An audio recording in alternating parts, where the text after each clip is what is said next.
welcome back to my channel, and if you are new here then hello and welcome. My name's Alexis and I post 2 videos a week on a Tuesday and a Thursday at 7 AM. So if you love recipe videos like this one and you want to see more, then please don't forget to hit that subscribe button. And now I'm going to share with you how to make my delicious biscuit flapjack. As I just mentioned, today I want to share with you how to make my delicious biscuit flapjacks.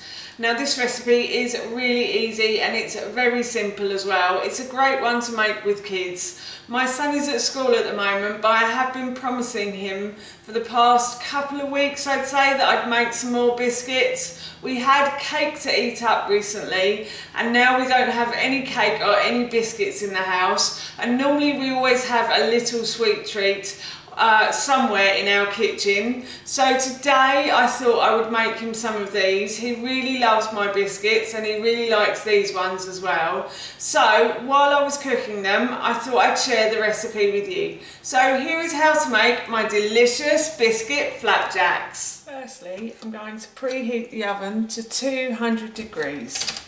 Now that my oven is preheating, what I'm going to do is I'm going to pour some oil on the base of my baking tray. So I'm just going to pour a little bit of oil on the base and I'm just going to spread that over with a plastic brush, and I'm going to spread it round the sides as well.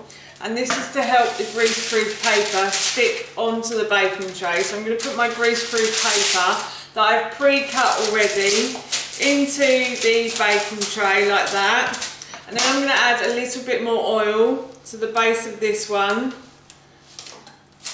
So I like to cut my greaseproof paper so that I can just put it in quite easily. So I line the greaseproof paper up against the side here and then I just cut along the side. So yes, that just makes it really easy. So I'm just going to grease that again, and then I'm going to put a second piece on top of that, like so. So that covers the base and the sides then, and then what I'm going to do is I'm just going to pour a little bit more oil onto the base again and around the sides. I'm going to spread that around the sides and the base with my plastic brush. And then I'm going to set this aside and I'm going to start making the biscuit flapjacks now. In this bowl here I have about 100 grams of oats and about 100 grams of sorghum flour. Now sorghum flour is a flour they use a lot in Indian cooking, and they also use it to make biscuits with. If you don't have sorghum flour in the original recipe, I think I said to use rice flour, or you could use plain flour as well if you wanted to. That would work just as well. So I'm going to add these to my food processor, and then to that I'm going to add about 50 grams of chia seeds, 50 grams of pumpkin seeds. There's also some flaxseed in here, some ground flaxseed. There's about 50 grams of that. And then there's 100 grams of pecans as well. You can use any mixture of nuts and seeds you like, but if you want to stick with mine then that's fine as well. And I will link the recipe in the description box below for you. So I'm just going to add that to the food processor, and then I'm going to pulse these ingredients together until they form like a flour. I've pulsed these ingredients together until they form a flour, and now what I'm going to do is I'm just going to put that back onto the base of my food processor like so. And then what I'm going to do is I'm going to add in my coconut sugar. So I'm using coconut sugar. If you don't have coconut sugar, you could use dark brown sugar if you wanted to. So I'm going to add in the coconut sugar, and that was about 150 grams of coconut sugar. And I've also got some butter here. I've got about 150 grams of that as well. So I'm going to add these into my food processor, and I'm going to pulse again until the butter starts to stick the other ingredients together. So I'm just going to pulse these now. I've pulsed those ingredients together until they've started to stick together, but I've realised that I've forgotten to put in my baking powder, so I'm going to add in a teaspoon of baking powder. I'm just going to sprinkle that all over as well. And I'm going to pulse or blend these again now.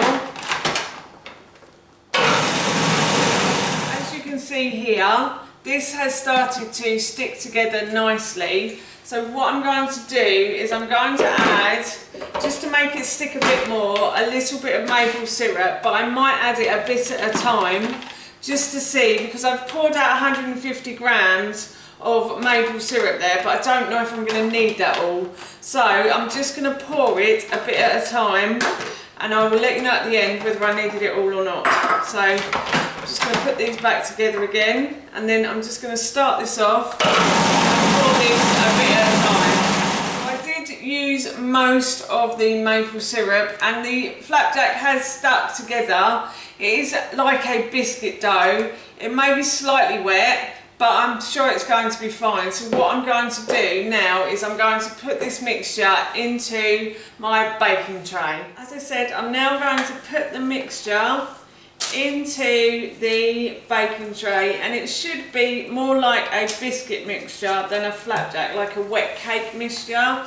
That's the consistency that you want when you make this recipe. So I'm just going to push the mixture down and make sure it fills all sides of the baking tray. There's still a bit in there as well. I'm going to get that out. As my grandmother always used to say, waste not, want not. I am my grandmother's granddaughter, so I do that much now. So yes, I'm just going to keep pushing this down. Move that out of the way. Flattening it into the corners. And then once I've done this, I'm going to put this into the oven for about, I'd say 25 to 30 minutes, or until it goes golden brown on top. As it's a biscuit flapjack, you won't need to check like it's cooked all the way through or anything with a skewer. It's just literally, as soon as it goes golden brown, you can take it out of the oven. So yes, I'm off to put this into the oven now. The biscuit flapjack is a lovely golden brown colour now. So what I'm going to do is I'm going to remove this from the oven and I'm going to leave it to cool. The flapjack has cooled completely, so now what I'm going to do is I'm going to put it onto this board, and I am going to just cut it into squares. So I just start by slicing it down the middle, then I slice it down the middle in the opposite direction like that. And then I'm just going to cut it lengthways like that as well. And then that is the biscuit flapjack done. And it smells so good, I have to say. It is smelling delicious. That's the biscuit flapjack.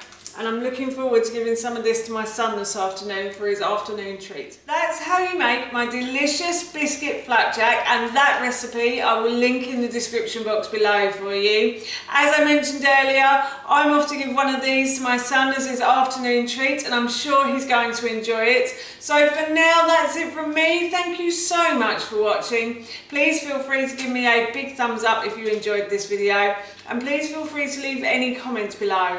And please don't forget to hit that subscribe button. See you all soon. Bye.